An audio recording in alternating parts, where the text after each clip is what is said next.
Buenas tardes. Bueno, pues tenemos hoy entre nosotros a José Luis Montañés, catedrático de la Escuela Técnica Superior de Ingenieros Aeronáuticos, profesor de esa escuela desde 1975. Su especialidad es motores a reacción. Ha participado en muchos programas y en muchas investigaciones y en muchos avances, incluso de empresa privada. Por ejemplo, participó en el avión de combate europeo, en el diseño, y como investigación pues ha realizado muchos trabajos, especialmente en la propulsión, en retorno turbulento de burbujas y todo lo que es la mecánica de fluidos, todo ese mundo de la mecánica de fluidos. Se ha traducido en muchos trabajos en las revistas más importantes, revistas de impacto internacionales, pues tiene 25 trabajos, tiene 2 sexenios, ha pronunciado conferencias que sería inútil intentar enumerar porque es un enorme número, todas conferencias de mucho interés y en este tipo de especialidad, de tantísimo interés. Y hoy nos va a hablar de una cosa que no es tan moderna, porque es los inicios de la aviación, nada menos. Es una conferencia, digamos, histórica, pero pronunciada por una persona que sabe muy bien en qué consiste todo este fascinante tema. Le voy a dejar ya la palabra y en este momento vamos a escuchar todo lo interesante que nos dice. Gracias, Atanasio. Gracias a todos vosotros por venir. Realmente son pinceladas los que voy a dar, para mí interesantes, y creo que para la gente neófita curiosas de lo que es este maravilloso mundo de la aviación, cómo se inició. Los aviones ya pues están ahí, los conocemos todos, y la cuestión es qué ideas seminales, 3 o 4 han hecho que este mundo explote y tengamos el transporte aéreo tal y como lo conocemos.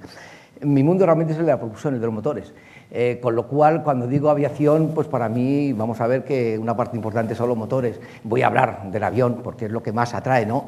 Pero al final se me va a ver la pátina esa de los motores y os contaré algo de motores, obviamente, porque además haciendo hincapié de que es impensable la aviación que tenemos sin los motores que tenemos para los aviones, de que son especiales, distintos y son los que vemos en los aviones. Como va a hablar de algo así de inicios, pues empecemos. Los inicios siempre en este mundo empiezan con leyendas, mitos. Hay anhelo de volar desde que el hombre, digamos, es hombre. Figuras aladas aparecen en pinturas prehistóricas. Dioses con alas tenían los egipcios.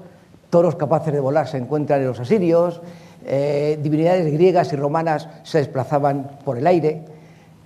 La mayoría de los pueblos están llenos de creencias en el cual la gente vuela y siempre con algo misticismo. Hay alas, hay brujas, hay ese hecho maravilloso que es volar. En su arrogancia, en algún momento, como pongo, ignoto y remoto, el hombre pensó que el dominio de los cielos no solo le correspondía a los dioses y sus servidores, sino que querían ser protagonistas. Y decimos, vamos a volar todos, habrá que socializar el entorno este. Primer hombre en volar, hombre, vamos a ponernos curiosos, ¿no? Dédalo, seguramente pues sería el anciano Dédalo, bueno, pues el que tuvo el famoso hijo Ícaro, que se acercó al sol, se le quemaron las alas y fue el primer muerto en estas cosas de la aviación. Fallo en servicio, diríamos ahora. Eso de que se le fundieran las alas, material mal elegido, diríamos también desde el punto de vista de la ingeniería. Si nos fijamos, bueno, pues representaciones de Dédalo y su hijo Ícaro volando, pues ya en el 1493 tenemos grabados en madera, digamos, con estas connotaciones. En el 2000 a.C. el emperador chino Xin utilizó sombreros de paja como paracaídas para lanzarse desde una torre. Parece que con fortuna, porque no se mató, por lo visto. ¿Quién sabe? El rey persa Kaikabus voló en un carro llevado por águilas, cuentan. No es raro ver en ilustraciones medievales a Alejandro Magno, cuando se muere, es izado a los cielos O sea que antes del otro famoso izado a los cielos, por grifones que son ni más ni menos que bichos de estos raros con alas, obviamente míticos, y ya tenemos también grabados en el 1506. Quiere decirse que la cosa del volar es un ensueño que tiene el hombre desde casi los momentos históricos que se conocen. Puntualizaciones también, bueno, pues el mítico rey Bretagne Bladud. Después de esta charla espero que vayáis a Wikipedia para que veáis quién es Bladud y en qué época fue rey, por qué fue mítico. Bueno, pues creyó que podía volar, se tiró de un templo y bueno, se rompió todos los huesos. No se sabe si murió o no, pero bueno, pues salió escaldado. Dentro de la historia nos encontramos intentos de volar en el 852.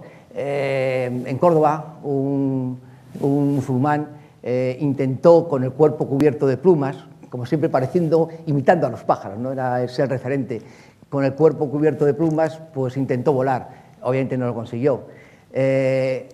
Eimer, ya más reciente, un monje benedictino, en el 1010 saltó con unas alas desde la torre de la abadía de Malmesbury y voló 200 metros, se rompió sobre las piernas, o sea, tuvo suerte. De estos hay infinitas anécdotas, chismorreos, en toda la historia de la aviación, o de la prehistoria, digamos, de la aviación. Pero también hay intentos escritos, o sea, ya Bacon, en el 1214 al 92, sobre el 50, ya escribió un tratado sobre el arte de volar y de lo que podría pensarse que sería este arte de volar. En el 1326 al 27 se produce un manuscrito de Walter Millemet que contiene ya dibujos incompletos, pero con imaginación sobre que el volar podría valer, podría tener significado económico, o sea, ya una valía, no es el hecho de volar porque me gusta, porque veo las cosas de arriba, sino para conseguir algo. Podéis imaginaros que lo que quería conseguir era algo pues muy del hombre de aquella época y del hombre casi hasta nuestros días, ¿no? Y es tener superioridad en tiempos de guerra. Entonces encontramos ya en esa época temprana, pues si nos podemos fijar, una cometa, realmente esto es una cometa, pero esa cometa lanza una bomba en un castillo que está asediado. O sea, la imaginación era muy grandiosa. O sea, que ya el primer hecho de para qué valía el volar, pues sería acto de guerra. Y bueno, pues nos gusta o no, ahí está. Y ya digo, en temprana fecha, en el 1326.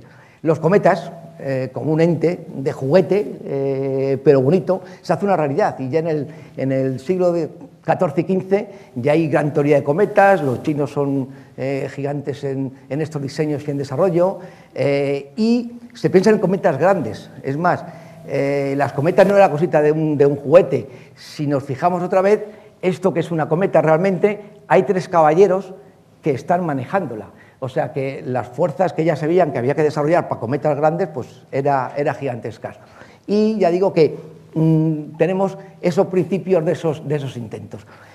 Esos son mitos, son leyendas y bueno, bonito ver ese espíritu que quiere el hombre o que ha tenido el hombre para ese sueño que es realmente volar.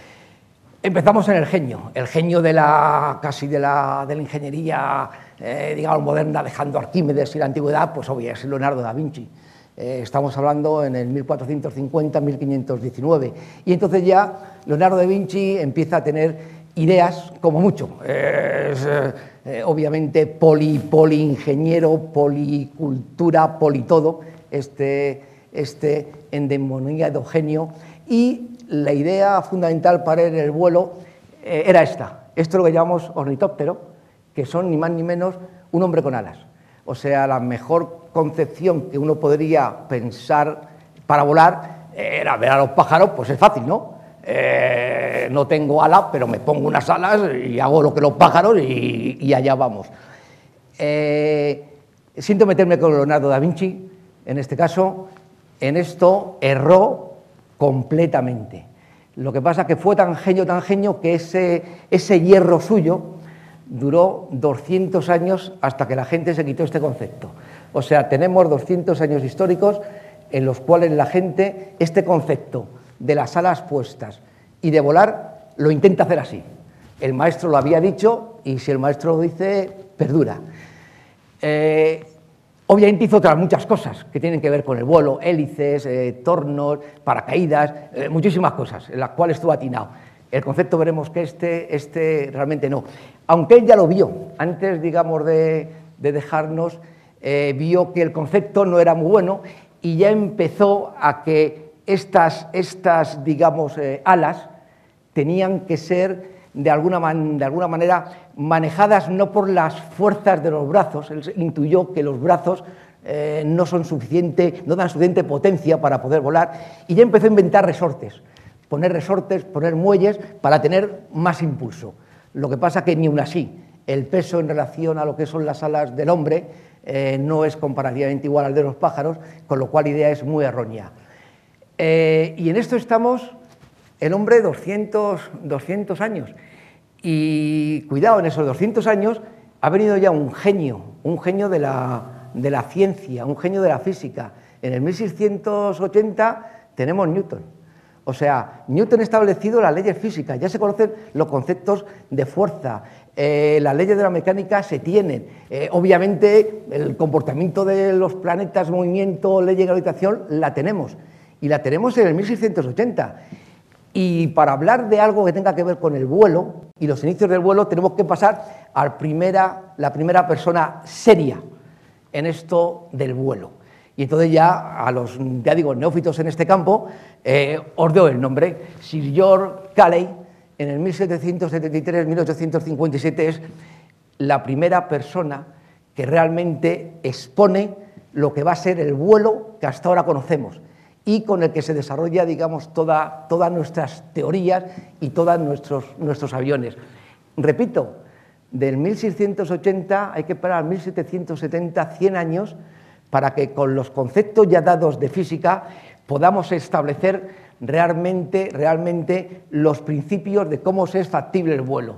Y el vuelo, y bueno, lo establecemos de esta manera, no esperéis ver un avión y las ecuaciones de Navier-Stokes y las soluciones, no. Esto es la idea fundamental. Este dibujo es el que lleva a decir estas ideas y cambia completamente el concepto de Leonardo. Aquí no se bate nada, aquí no se mueve nada. Aquí hay una superficie que tiene que ser movida contra el aire. Esa superficie, al ser movida contra el aire, produce una sustentación para soportar cualquier peso. Y obviamente, como para mover una superficie en el aire hay que vencer una resistencia, hay que proporcionar energía para vencer esa resistencia. Esa es la idea del vuelo. ¿Por qué vuelan los aviones? Que siempre se oye mucho. Obviamente porque tienen alas y motores. Pero el concepto es ese. El concepto no es ni más ni menos tan simple como él lo expone aquí. Se dejan las imitaciones de los vuelos de los pájaros y, en palabras suyas, el vuelo mecánico pretende establecer una superficie que sostenga un peso determinado mediante la aplicación de una fuerza contra la resistencia del aire. Entonces aparece el ala fija. El ala fija que tiene que ser arrastrado en el medio constitutivo que nos rodea, que es aire. Y hasta él hace un avión, él empieza a hacer aviones. Ya digo, no creáis que como es el primer hombre serio de la ingeniería aeronáutica, ya está aquí el Airbus. O sea, no, esto es lo que hacía. Y no logró volar, pero tenía la cabeza de que había que hacerlo así, y de ahí se empieza a desarrollar también muchas ideas, pero ya acertadas. Mientras que Leonardo, todas las ideas que posteriores a él fueron basadas en hechos que no iban a dar lugar al vuelo, todas las ideas de este hombre, que se basaron en este hombre, ya sí dieron lugar al vuelo. Obviamente, del 1700 al 1900, que es cuando se consigue volar, 1700 finales, también pasa tiempo en que no es nada fácil, y ya veremos y comentaremos que con el mundo de la física completamente desarrollado y todos los conocimientos desarrollados, incluso la mecánica cuántica. Con lo cual, la idea de este señor es que sí se puede volar, pero se vuela con alas y con motores. Entonces, es el primer hombre que lo estableció, el primer hombre que nos dio el go ahead para empezar los desarrollos. Ya digo, sigo diciendo que estas son las ideas iniciales de siempre una superficie de alguna manera arrastrada. Tal idea es importante que en conmemoración de los 200 años de la existencia de esta persona, pues se instauró una medalla en honor suyo, y lo que pusieron es, hombre, su aeronave, que ya digo, no llegó a volar, pero ahí está, y obviamente la idea es esta. Al final, las grandes cosas no es esto, y uno puede decir, pues va tontería. No, pues va tontería 1770, hasta que alguien hace la tontería. Y nadie lo pensó antes. Tan simple como esto. Ahí está el vuelo de ahora. Ahí está basado el vuelo. Lo que hay que hacerlo, desarrollarlo y volar, pero ahí está. Todas las ideas. Y esto lo que nos viene a decir, si nos fijamos, es que un avión es un sistema que está sometido a un estado de cargas, y el estado de cargas o de fuerzas obviamente está sometido al peso, por supuesto, la atracción de la Tierra, estará sometido por ese deslizamiento de una superficie en el aire a la sustentación, estará sometida a una resistencia, porque como todos sabemos, cuando vamos en un coche, sacamos la mano, pues notamos el hecho del aire, que es la resistencia. Y obviamente, para vencer esa resistencia, pues tendremos que dar una tracción o empuje. Con lo cual, un sistema en equilibrio perfectamente identificado, sustentación igual a peso, tracción igual a resistencia. Eso es lo que es el inicio de las ideas del vuelo. Carly tuvo algo más, o sea, no hizo esto nada más y esa figurita y tal, supo ver. Y, por ejemplo, tenemos que fue uno de los que primero puso un perfil aerodinámico. El perfil aerodinámico es la forma del ala, la forma de esa superficie que cuando arrastra por el aire consigue esa sustentación, que no va a ser el motivo de la conferencia. Mucha gente en esto, cuando habla de los aviones, pues siempre la preocupación, cómo se consigue la sustentación, el efecto de la velocidad, la presión, tal. Eso es ecuación de Bernoulli y hacerlo. No es importante. La cuestión, primero, son las ideas. Hombre, luego tener en la cabeza. Luego lo que se ha visto, cuando una superficie desliza sobre el aire, posicionada de una manera, todo el mundo piensa que la superficie es empujada por el aire para arriba. Y bueno, esa creencia pues no es la real. Como siempre se dice, los aviones vuelan no porque el aire empuja por arriba, sino porque el aire absorbe desde arriba. O sea, es la succión la fuerza importante y no la de presión, que sí hay. Pero ya digo, eso, ecuaciones. No es, una que le tienen idea ya es desarrollarlo y poner a funcionar ecuaciones, que a lo mejor es más fácil. Bueno, pues también dio, ya digo, formas de cuáles son las formas buenas para moverse en el seno de los fluidos. ¿Y en qué se fijó? Pues no se fijó en pájaros, curioso. Esto es un pez. Él vio que la forma de un pez, que obviamente también va por un fluido, y por un fluido con mucha resistencia, vio que esta forma era buenísima. Y el primer perfil que conocemos aerodinámico es ese. Cuidado que ahora, con los hechos modernos y las infraestructuras de medidas modernas, hemos visto que esto es un perfil de baja resistencia y es un perfil catalogado por NACA, que veremos que es el organismo, digamos, que ha catalogado todo tipo de perfiles que se usan en el vuelo, y ya digo, se redescubrió por NACA y se denomina perfil de baja resistencia y numerado como el 63A01, o sea que alguna intuición tenía. No es que se usa para aviones, no un perfil de baja resistencia es el mejor para volar, ya veremos por qué.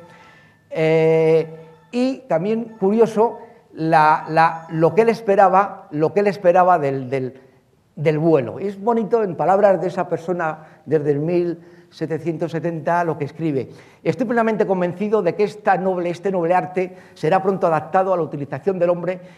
Utilización del hombre, o sea, el hombre lo va a usar y obviamente uso pacífico de esto, es bueno también, y que finalmente podremos transportarnos nosotros mismos, nuestras familias y nuestros bienes a través del aire con mayor seguridad que por el mar era el zoom de desplazamiento, ¿no?, a una velocidad de 30 a 160 km por hora.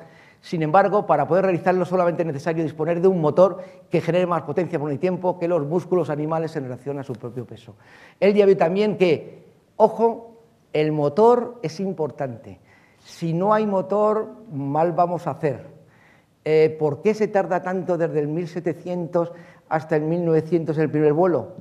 Por el motor. No había motores para poder realizar esta idea de arrastrar una superficie que ya se sabía cómo era. Visionario, obviamente, visionario un poquito naif, y hombre, las expectativas, 130, ya era grande para su época, ¿no? 160 km por hora, obviamente las hemos plenamente superado, pero es bueno desde la historia ver, si lo viera ahora, lo que diría, ¡jope!, lo que ha dado lugar mi planito puesto ahí.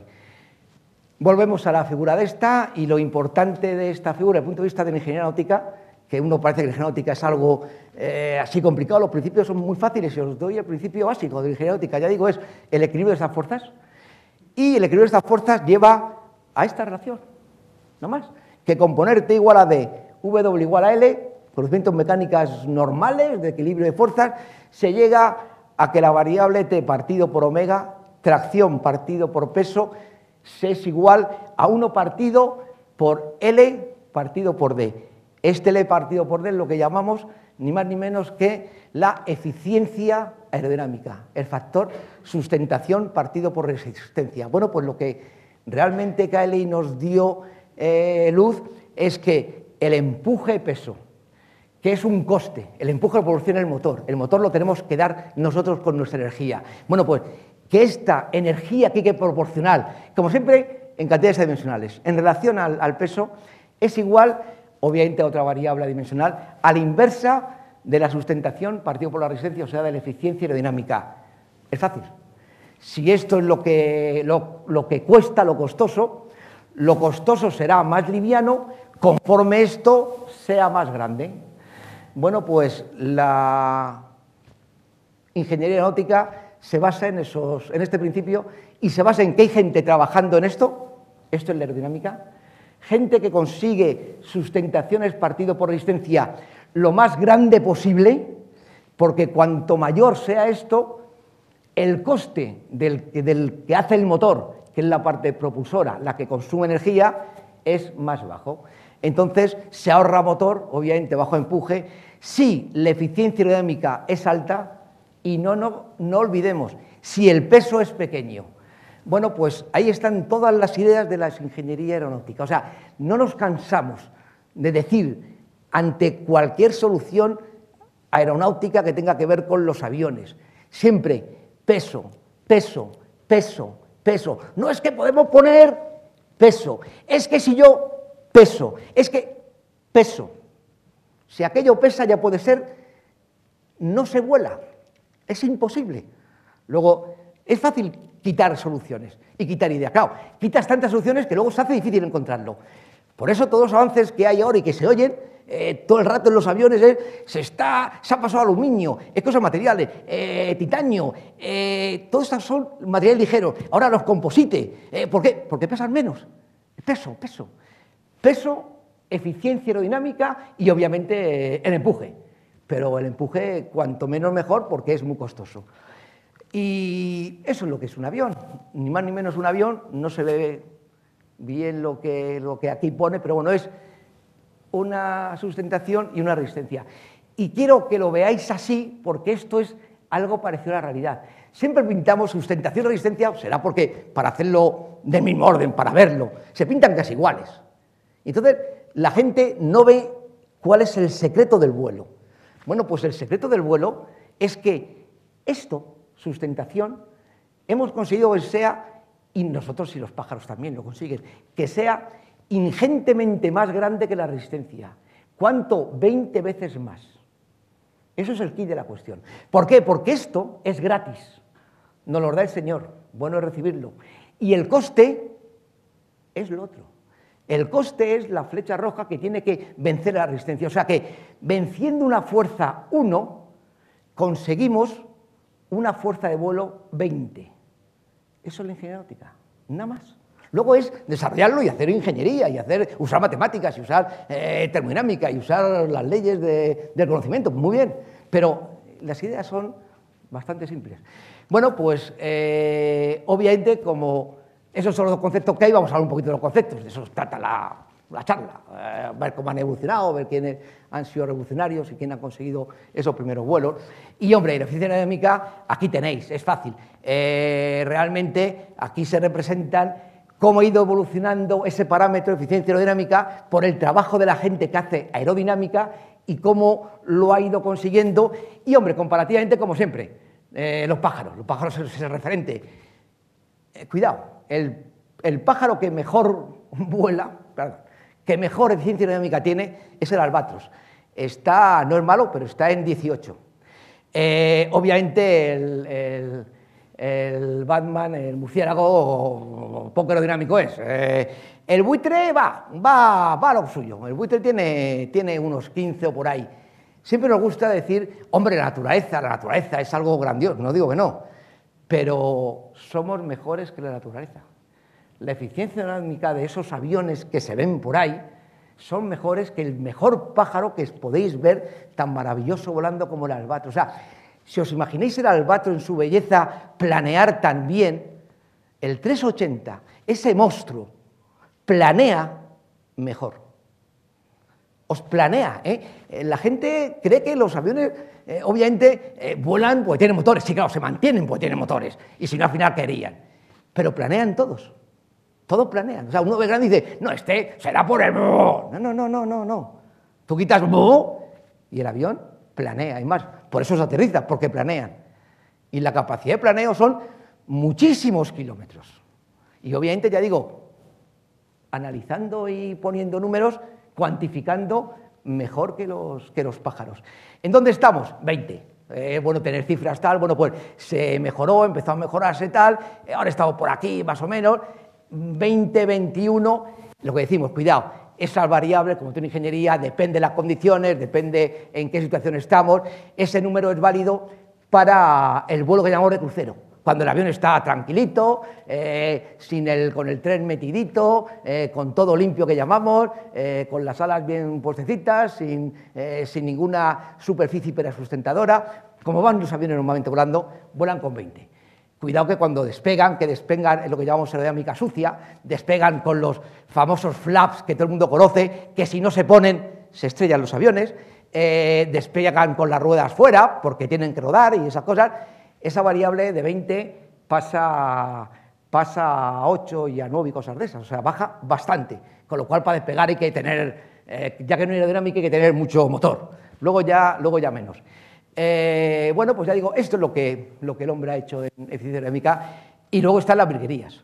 Esto es una vela de estos, de un planador, digamos, de los veleros, se ha conseguido eficiencias aerodinámicas del orden de 50. Y cosas de esas, o sea, auténticos vuelos virgueros. Es más, gracias a estas aerodinámicas se consigue atravesar el Canal de la Mancha con pedales y cosas de esas.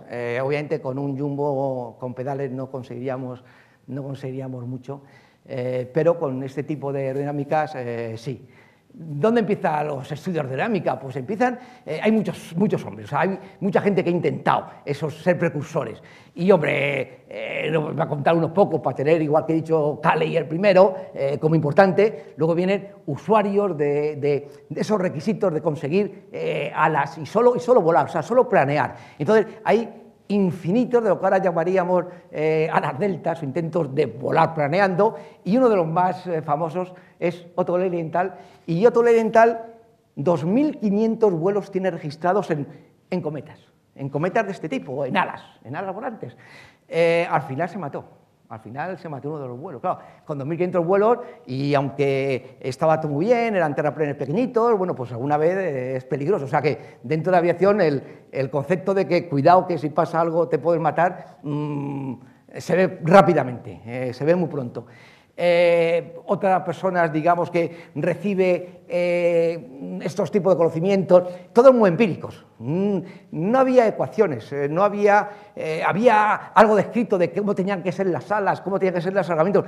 Había estudio experimental y todo el mundo registraba cosas, se escribía y se llevaban se catalogaba la gente lo que hacía. Ahí empieza la ciencia. Si no escriben y no hacen nada, casi no dejan nada. O sea, se dejan cosas para que el que viene de atrás aprende. Uno de los que más recibieron conocimientos, uno como tantos muchos, y ahora voy a decir por qué le pongo aquí, es Chanut. Octave Chanut, que aunque tiene nombre francés, porque su gente era, vamos, su ascendencia es francesa, pero reside en Estados Unidos y está en Estados Unidos, hizo también bastantes, digamos, cometas, vuelos planeados, y la gran, digamos, importancia que tiene este hombre es que cuando dos chiquillos vienen y le preguntan: oye, nos gusta esto del vuelo, ¿nos quieres ayudar?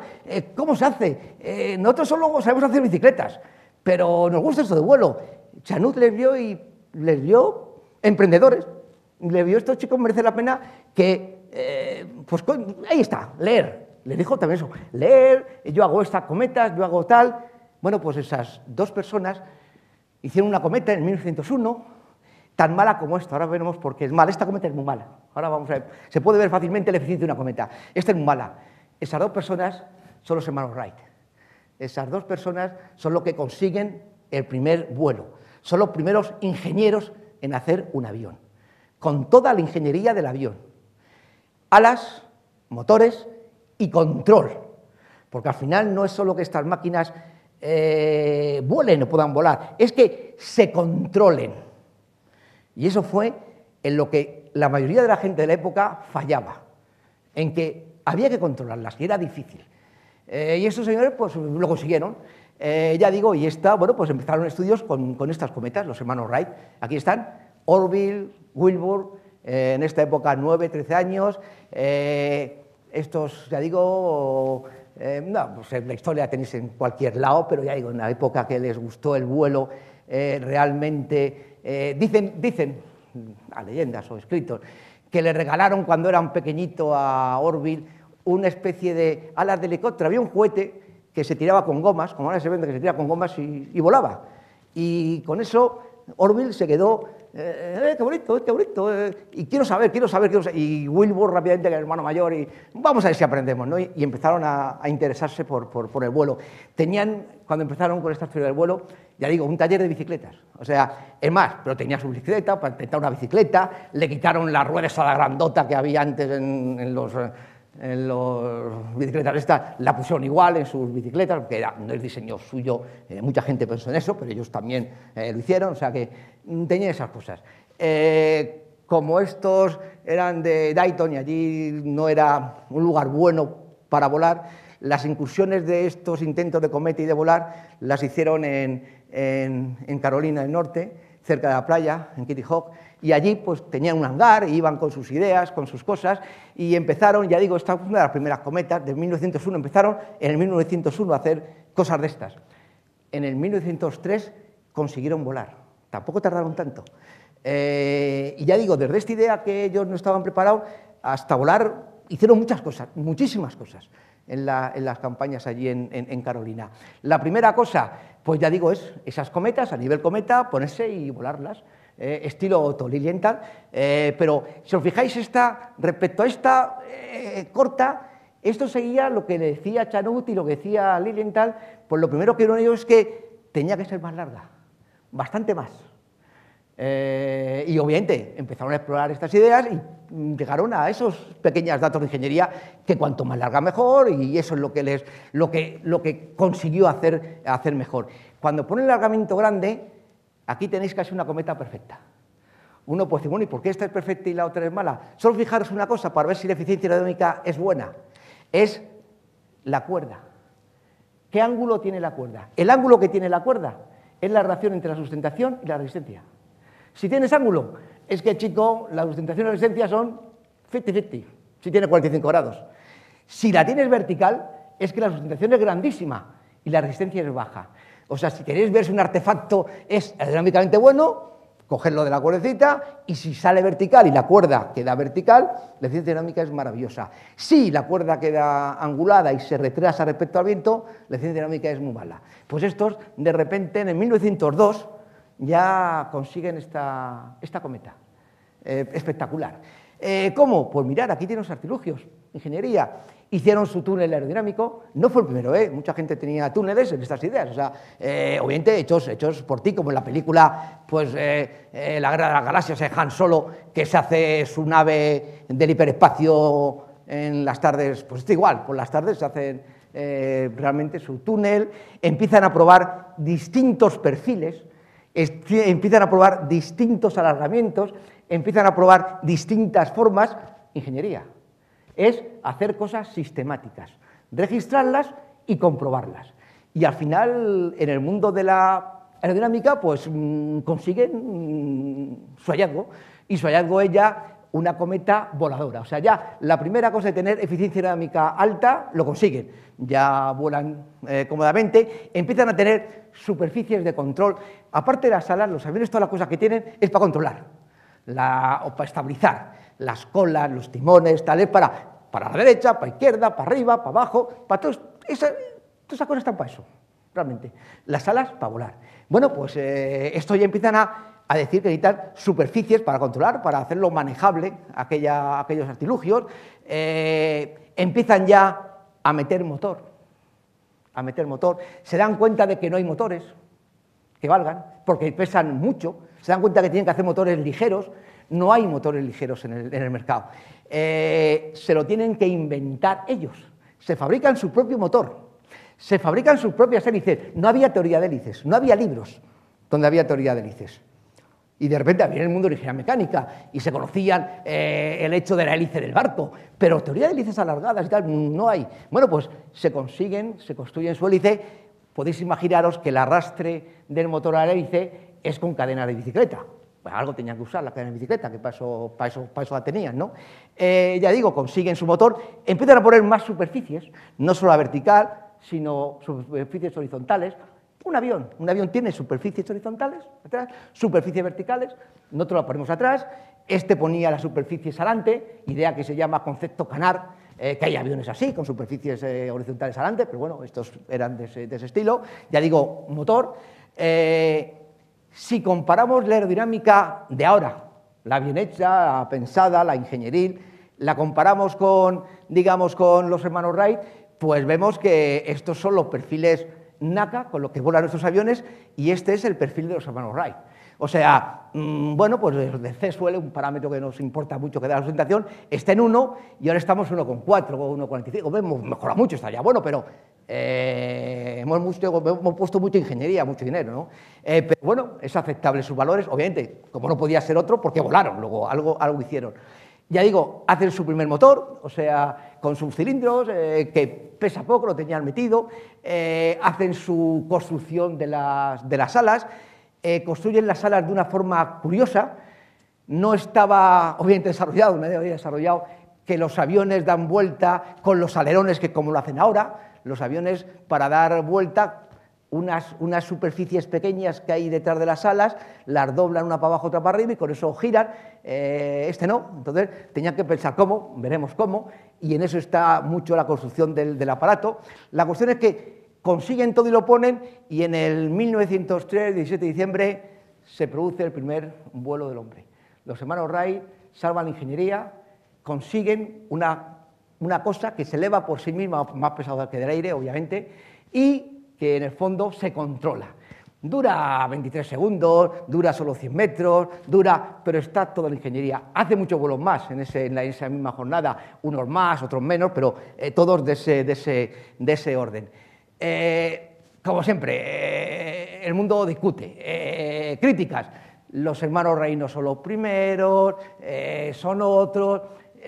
Yo obviamente tomo partido por los Wright, pero chico, ahí cada uno es libre, y entonces hasta uno puede entrar en Wikipedia, que parece que es la cosa nacional, en Wikipedia español dice que hay otros, por lo menos conozcamos a esos otros. Bueno, pues se le da mucha gente el primer vuelo a Kremenader. También se habla de que es posible que el aeródromo de Angley también, y sobre todo, en el mundo de los brasileños, Saint-Dumont, que realmente hizo bastantes cosas, bastante buenas en la aeronáutica, se le da con que es el primer hombre que vuela. Porque uno dice que sí, otro que no. Hombre, los hermanos Wright se le acusa, primero una cosa que, eso sí, que no he escrito, eso está muy mal, por eso digo que Wikipedia a veces, eso, pues he mirado a ver, por curiosidad, lo que pone Wikipedia así, y asombroso. Dice un absurdo, que los hermanos Wright fueron catapultados. Mentira, los hermanos Wright no se catapultaron en absoluto. Fue el motor tenía tanta potencia que le saltó el avión. y no se ha catapultado, era uno de los sistemas, o sea, este avión usaba catapulta para ser lanzado, y era un sistema que podía usarlo, pero no lo catapultaron. Los hermanos Wright lo que pasa es que estaban en una playa de arena, y para que deslizara, por la arena no se desliza nada confortablemente, pusieron unos raíles de madera, y entonces deslizaban por los raíles de madera para hacerlo más cómodo lo que es digamos, el empuje inicial del sistema. No fue catapultado. Luego también dicen que no fue registrado, es verdad, se hizo con amigos, hubo gente, hubo testigos y, bueno, sí se sabe de boca a boca, pero vamos, había el vecino, el otro vecino y el lugareño. No fue una cosa formal. El primer registro formal de la aviación, que cuidado, fue en el 1909, ya pasó desde el 3 al 9, ya han pasado años, es el de Saint-Dumont. O sea, el de Saint-Dumont fue un vuelo registrado, que es curioso, no había aviones, pero los franceses siempre tan como los conocemos, ya tenían club de vuelo, ya tenían un Real Aeroclub, o sea, tenían ya todo, o sea, y todavía no volaba nadie, pero tenían, y eso sí, Saint-Dumont, ante estas personas, realmente con cronómetro, mirando altura y tal, consiguieron un vuelo circular a 10 metros, un vuelo circular, y fue registrado, digamos, que aparecía en el libro Guinness de los récords, eso sí, o sea, cosas de esas. Pero, bueno, en el 1903 los hermanos Wright volaron. Es más, del 3 al 9 no hicieron muchas campañas, más, o sea, estuvieron ya mejorando su artefacto, hicieron campañas en 1905, también volaron algo, no mucho, realmente hasta el 9 no volaron de verdad, y es verdad que mientras que Saint-Dumont conseguía un vuelo a baja cota, uniforme y no gran cosa, en esta época, en 1909, ya, luego vuelvo a esto, ya los hermanos Wright volaban de esta manera. Ya volaban sentaditos, iban tumbos al principio, volaban sentados, volaban kilómetros, decenas, ya volaban 40, 60, 100 kilómetros en 1909, con lo cual, obviamente, había una diferencia, obviamente, entre la ingeniería de los hermanos Wright y la ingeniería de Saint-Dumont. O sea, que, quiera o no, o sea, aquí había algo más, o sea, obviamente, y en muchos años de desarrollo. Esta es la idea también importante, ya digo, había que controlarlo, era difícil controlar el moverse por un lado y moverse para otro y estabilizar el avión. Bueno, pues los hermanos Wright lo consiguieron deformando las alas, deformaban las alas tirando de digamos, de cuerdas. O sea, deformaban las alas, una se deformaba para arriba, otra para abajo, y vieron que con eso pues realmente se conseguía volar. Es más, casi todo el mundo empezó a utilizar este estilo de vuelo. ¿Por qué los hermanos Wright marcan una época y marcan el comienzo de ingeniería? Como siempre, cuantifiquemos. Entonces, es fácil hacer una cosa tan simple como esta, y es, pongamos en los distintos años lo que la gente realmente, planeando como sea, es capaz de estar volando, planeando como sea. Y vemos que, bueno, pues que antes de la ingeniería, antes de realmente el hecho de volar, pues la gente, bueno, para arriba, para abajo, andaba más, andaba menos, o sea, la gente pues, hacía cosas. Y de repente, en la época de los hermanos Wright, ¡pumba!, salta. O sea, ha habido un hecho ha pasado aquí, y no en el 9, o sea, un hecho ha pasado aquí que ha conseguido este despegue. Que de repente, en poco tiempo, ya digo, los hermanos Wright no volaron casi nada, pero en poco tiempo ya empezaron a volar decenas de kilómetros. Y si seguimos esas decenas ya ni se sabe, hasta lo que tenemos ahora. Entonces, ya digo, es digamos, el primer impacto en el mundo de la aviación. Ya puse una escuela de vuelo en Francia, nuestro rey fue allí a visitarla y, majestad, aquí hablando, damos una vuelta, no porque soy el rey le puedo morir y tal, bueno, vale, pues no monte. Hacían ya campañas, cobraban, obviamente, por hacer estas cosas, y realmente otro de los hitos aparece todavía con alas deformables, como es esta. En el 9, también en esa época, Luis Blériot logra atravesar el Canal de la Mancha. Como siempre, hay hitos de, bueno, vuelas, a ver si haces esto. Otro hito es el Atlántico, obviamente, digamos, por el espíritu de San Luis. O sea, ni se sabe, me quedo con este y vale. ¿Por qué lo menciono además de por qué es un hito el atravesar el Canal de la Mancha? Porque aunque aquí no está, Blériot es el primero que ya configura el avión muy parecido a como está ahora. Y además, no en este avión, pero en los posteriores, pone aquí los alerones. O sea, empieza, en vez de deformar toda la superficie, a deformar parte de la superficie, solo una parte de atrás, para conseguir girar el avión por un lado y para otro, como es la configuración actual.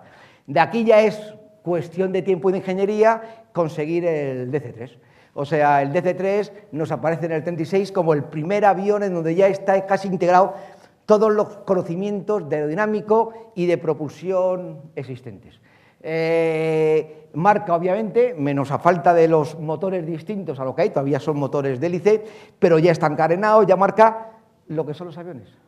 Desde, ya digo, desde el 9 hasta el 36, durante todo el desarrollo de la Primera Guerra Mundial, aparecen, obviamente, cabinas bastante rudimentarias, pero aparecen pues todo tipo de aviones. Hay cientos de aviones, de los más raros, de los más fabricantes por todos los lados, variopintos, Alemania, Rusia, Italia, Inglaterra, Francia, Holanda, todo el mundo tiene su máquina de volar. Obviamente está la guerra por medio, se sabe que este bicho para la guerra empieza a usarse. Primero en plan de observación, podéis imaginaros que de observación vamos a tirar algo por aquí, y si eso algo es una bomba, pues mira, hace algo más.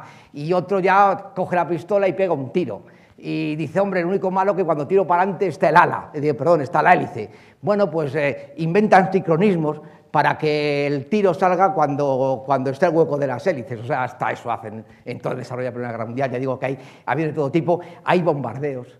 Quiero decir que ya con kilos, ya llevan miles de kilos en digamos, aviones de este tipo, o sea, Sikorsky, Farman, el Halley Pace, el Vickers, o sea, que ya del 17, 19, 20, durante toda la Primera Guerra Mundial, el desarrollo, obviamente, de la aviación es ingente. O sea, la guerra, nos gusta o no, ha dado un impulso bestial a la aviación. Podéis imaginaros que la Segunda Guerra Mundial da otro impulso bestial a la aviación. Solo dos impulsadores, luego al final, gracias a Dios, lo hemos usado para el avión, para otras cosas. Empiezan ya a haber cosas distintas, nuevas metodologías. Hasta que es en el 1919, todos los aviones eran de tela. Todavía hay aviones de tela, la gente cuando ve la tela se asusta, todavía hay de tela y vuelan bastante bien, pero primer avión todo metálico. El Junker F-13 ya es todo metal, ya se pone aluminio corrugado, y ya empieza a usarse el material metálico. Con eso ya empieza a existir ya hidroaviones, capacidad digamos, de más peso, y empiezan a haber monstruos. O sea, eso de hacer monstruos ahora, el 380 o el 747, no es una idea de ahora. O sea que, miraros qué monstruos, y sobre todo los italianos hacían unos bichos bestiales, el Caprioni. O sea, esto tenía 19 motores. Tenía 1, 2, 3 y 3, 6 y 3, 9 alas. No valían para nada luego, pero vamos, pero hicieron sus grandes cosas. ¿Cuándo empieza la ingeniería a meter mano y a configurar eso que sería el DC-3? Pues obviamente ya cuando, y basado en los hermanos Wright, se crea un laboratorio en Estados Unidos que ha sido primordial para estos desarrollos, y en Alemania también en paralelo. Pero lo digo porque es famoso. Este es el iniciador de NASA y se llamaba NACA. Bueno, pues NACA, con sus famosos túneles aerodinámicos, empieza a hacer ingeniería de cálculo aerodinámico. Luego aparecen nombres relevantes, bastantes nombres, y aparece von Karman, que es el que le hacen director de todos los proyectos aeronáuticos, y es el que da lugar a todas, digamos, las realidades que va a dar lugar al avión DC-3, ese que hemos visto. Pero ya digo, no olvidando locuras, como todos hemos visto la película de DiCaprio, de Howard Hughes y tal, el famoso Hughes Hércules, que realmente es todo de madera, porque en la época después de la guerra no era fácil obtener aluminio, y era todo de madera. O sea que monstruos han intentado hacer de todas las formas. Y obviamente, como he dicho, que una cosa es la parte de aerodinámica y otra parte es la de motores, un poquito de motor. O sea, de motor, este es el primero de los hermanos Wright. Lo importante característica que siempre decimos en los motores, el empuje-peso. ¿Cuánto es? O la potencia-peso en este caso, porque daban potencia. ¿Cuánto es la potencia partido por el peso? Bueno, pues la potencia del peso de este motor era 0,24 caballos kilo. No era el mejor motor de la época, pero por lo menos suficiente para volar. Bueno, pues esa variable, como puse al principio, que el peso es importante, es la que ha configurado toda la historia del desarrollo de los motores, que no vamos a dar aquí, la dejaremos para otro día, no quiero tampoco aburriros mucho más. Lo único, el daros unos flashes. Realmente ahora los motores estos, llamados alternativos, los de los coches, consiguen valores, los de Fórmula 1, que son los más avanzados, de potencia-peso de 4,76 caballos-kilo. O sea que realmente son del orden de, pues casi 30, 40 veces mejores que los anteriores. Bueno, pues incluso con esta potencia-peso, no es posible realizar los vuelos que hacemos ahora. Los vuelos a régimen supersónico que llamamos, a grandes velocidades. O sea que el hándicap que tenían los aviones con todo el desarrollo, digamos, aerodinámico, seguía siendo la falta del motor. O sea, este motor no era competitivo y no se ajustaba bien a las necesidades de hacer aviones que volaran a 1000 kilómetros por hora, que es la velocidad con la que estamos usando, y llevar a los 200, 600, 400 pasajeros que llevamos. En el escrito ya aparecerá un poquito el desarrollo de historia de los motores, no voy a contar todo eso, solo rápidamente pasar, obviamente, los motores que se han estado utilizando, todos basados en motores alternativos, con configuraciones distintas a los coches. La V la inventaron para aviación, pero sobre todo se inventó la Estrella. No veréis coches con motores en Estrella, y obviamente en aviación sí. El compresor puesto se utilizó, que ahora se utiliza en todo el diésel del mundo, se utilizó obviamente en aviación en los primeros motores, o sea que eran motores sofisticados, basados en motor alternativo, pero consiguieron grandes cosas, o sea, consiguieron volar grandes aviones, pero el avión técnico como lo conocemos sería imposible sin una planta especial de motor. Y esa planta, obviamente, vamos a pasar, tenemos ahí aviones, tal, esto no me preocupa. Es interesante, pero eran los únicos números que tenía la charla y os los voy a quitar para que no digáis que siempre estamos con números. Aparecen estas dos personas en el 3940 realmente, y empiezan lo que son las indagaciones de forma separada. Un inglés y un alemán no se llevan nada bien, con lo cual los dos los decimos que son los inventores del motor de reacción, del motor que tienen los aviones. Uno es Whittle, el inglés, otro es von Heim, el alemán, que en forma independiente desarrollaron, patentaron, probaron e hicieron volar motores a reacción. Es curioso que hasta el 78, estamos hablando de estas fotos son del 39-40, hasta el 78 no se conocieron. Hubo un meeting en la base en Wright Patterson, una de las bases más famosas de Estados Unidos, en donde hicieron un homenaje a los inventores del motor de reacción, y ahí consiguieron reunirlos, y la primera foto que se da en la mano con sus dos inventos de motores de reacción, bueno, pues curioso fue ahí. Y lo que importa son números. O sea, ¿qué es lo que ha traído el motor a reacción, a la aviación? Ha traído esto. En la variable que nos importa, cuánto es el peso partido por la potencia, cuanto menos peso mejor. Si los motores alternativos, ahora los más modernos, un F1, donde está Fernando Alonso, son 21 kilos cada 100 caballos, los aeroreactores dan 3,5 kilos cada 100 caballos. O sea, pesa 7 veces menos el motor. O sea, la planta propulsiva idónea para los sistemas avión, obviamente, han sido los turborreactores. Con lo cual, en el 49-52 aparece el primer avión digamos, comercial con turborreactores, que es el de Havilland Comet. Falla estructuralmente, se rompe mucho, hay accidentes varios, se desecha. Se desechó, y se puede decir que el primer avión comercial a reacción pues es un francés, es el Caravelle. Entonces, el primer avión comercial con motores de reacción aparece en el 55, los motores son ingleses, de Rolls-Royce, aparece en el 55, y desde ahí aparece toda la aviación que conocemos realmente con estas ideas de este señor, como por ejemplo, también von Heim tuvo lo suyo, este señor donde le tenemos con el primer motor de aquella época, del 30, y con el motor de los de ahora, un turbofan de los que vemos en los sistemas, que la evolución que se ha pasado de este motor a este ha sido en números de esos que nos suele importar, pues es eso. El empuje peso que nos importaba, bueno, pues se ha pasado de 4 a 10, o sea, hemos multiplicado por más del doble, ya con la ingeniería moderna, ese valor. El consumo específico, ¿cuánto consume el sistema? Cosa que nos importa mucho, se ha reducido en un 40%. Y, importante en aviación, ¿Cuántas averías tiene? Fundamental la seguridad del transporte aéreo. Las averías en un motor son apagados de motor que se producen. ¿Cuántos apagados se producen por tiempo de funcionamiento? Bueno, pues se ha pasado de 0,2 apagados de motor cada 1000 horas de vuelo a 0,02 apagados de motor cada 1000 horas de vuelo. Pero eso sí, chicos, cada 1000 horas 0,02 apagados se producen, en 10.000 horas se producen 0,2 apagados y en 100.000 horas de vuelo 2 motores fallarán.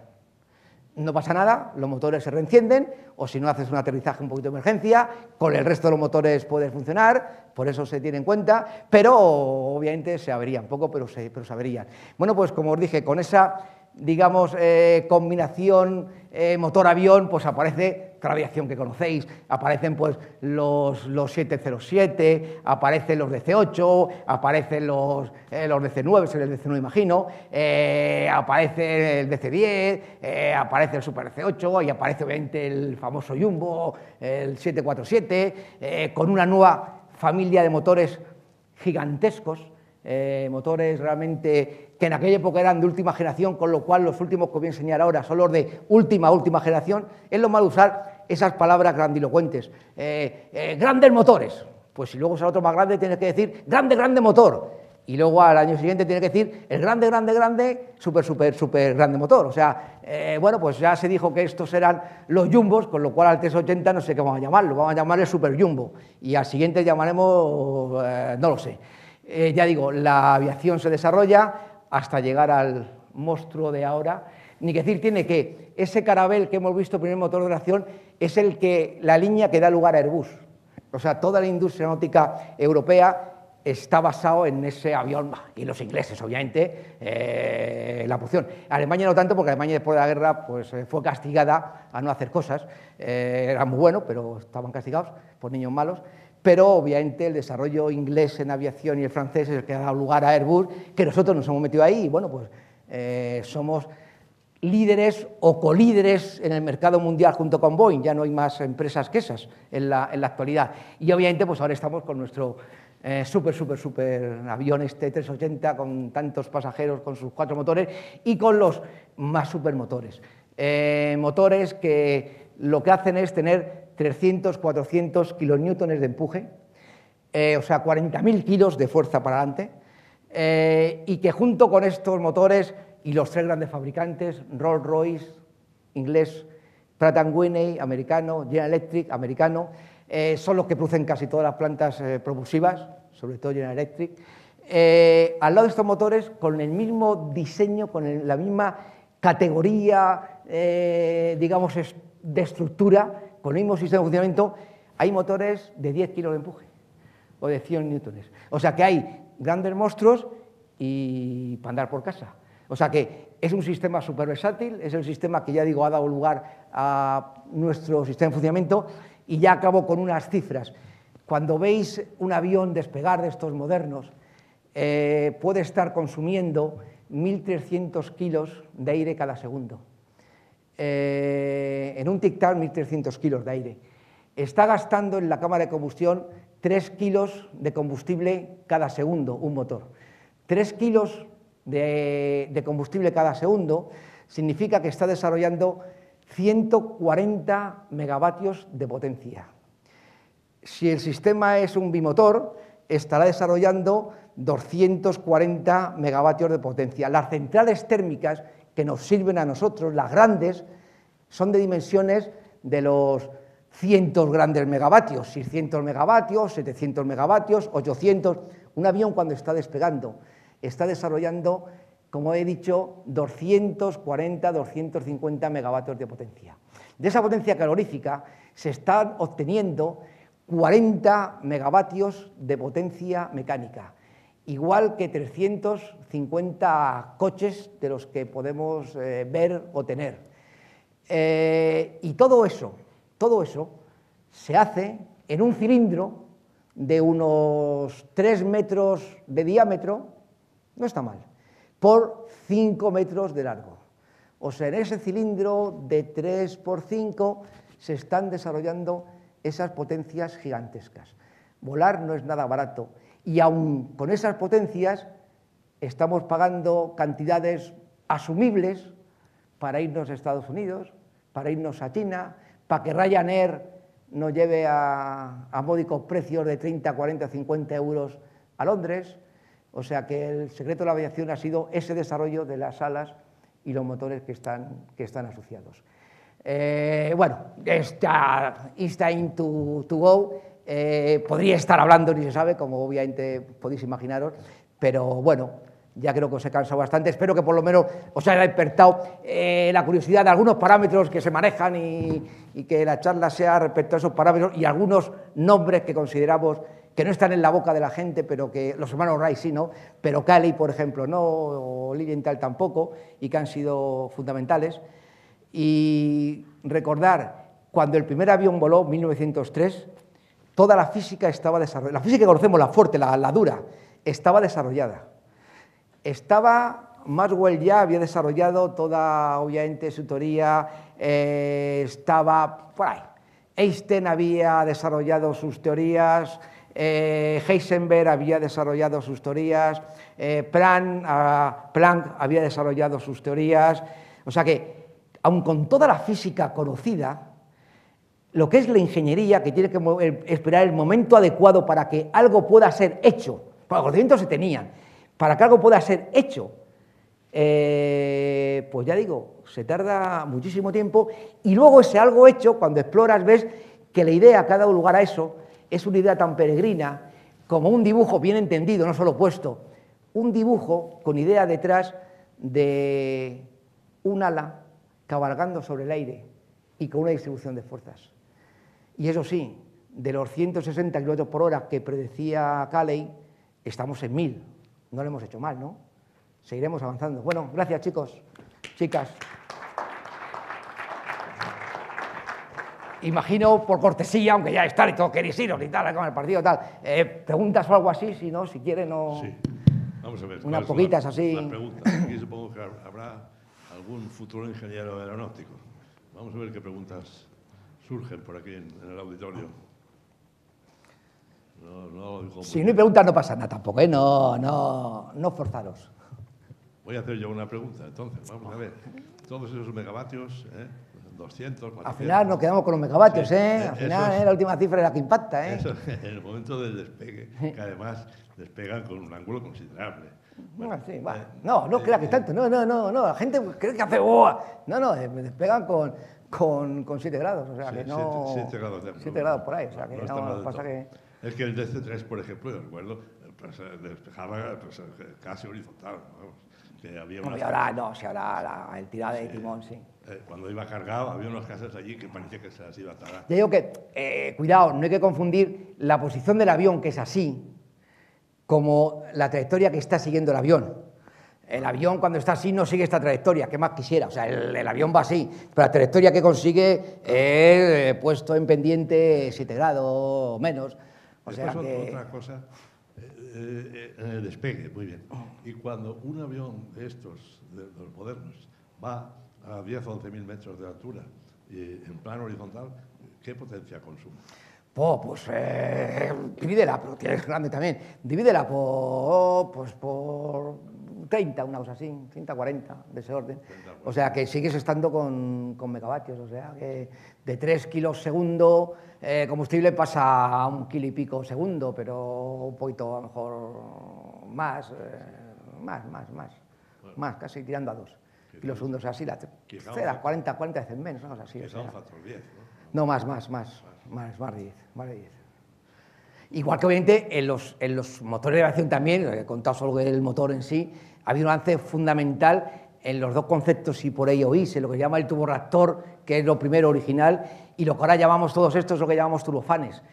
El consumo se dividió por 3, del reactor al turbofán, o sea que también con motores grandes, o sea, perdió lo que llamamos, digamos, potencia instantánea, o sea, eran bichos más grandes, con lo cual perdían impulso, pero el consumo se bajó a 3. Si no llega a haberse conseguido esa bajada a 3, poner el precio al menos 3 veces más. O sea, se estaría volando ahora, en vez de 600 euros así un vuelo largo Madrid-Los Ángeles, pues estaría en 1.800, 1.900 euros, o sea que al final todos... Y luego, como hay comerciales que son muy listos, pues sería más caro todavía, pero bueno. Bien, vamos a ver la siguiente pregunta. ¿Qué queréis? ¿Que la haga yo también, la tercera pregunta? Bueno, vamos a ver. Se está animando a Atanasio. O sea... No, una cosa que se habla mucho ahora, el motor iónico, en lugar de lanzar gases de combustión, lanza iones acelerados eléctricamente.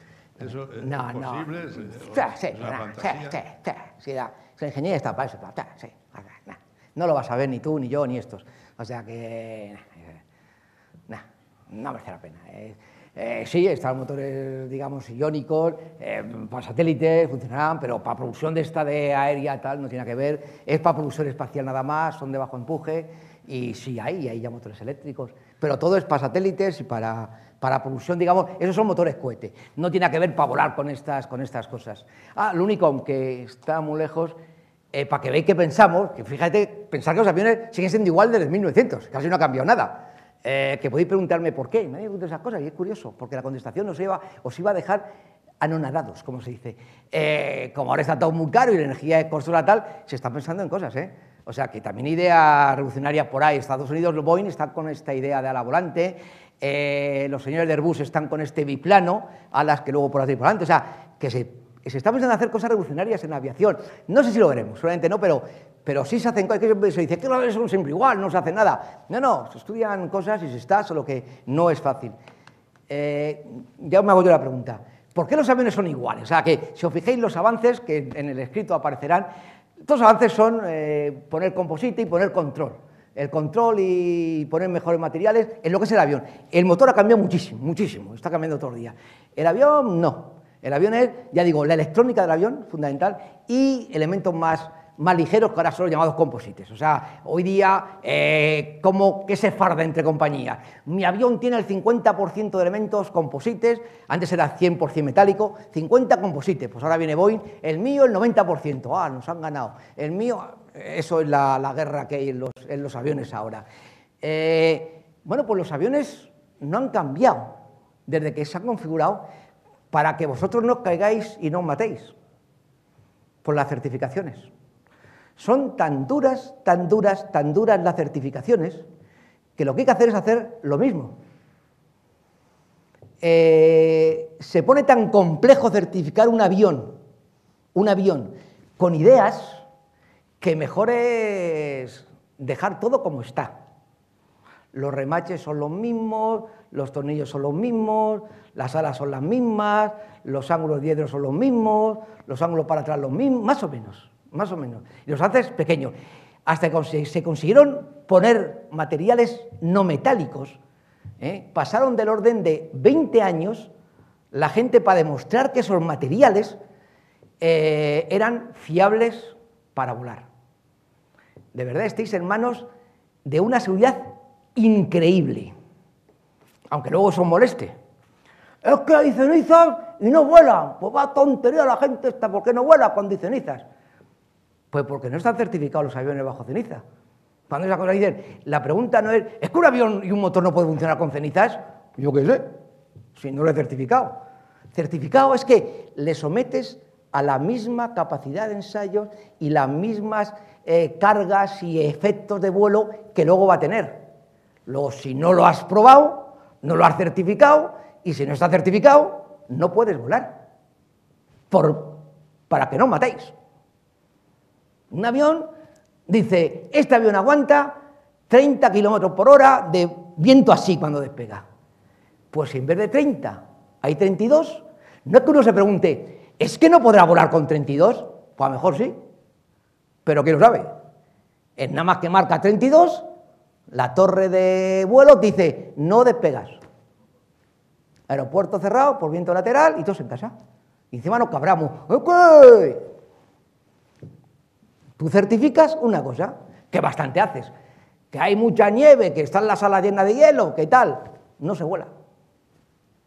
Que los motores no tal que hay, no se vuela.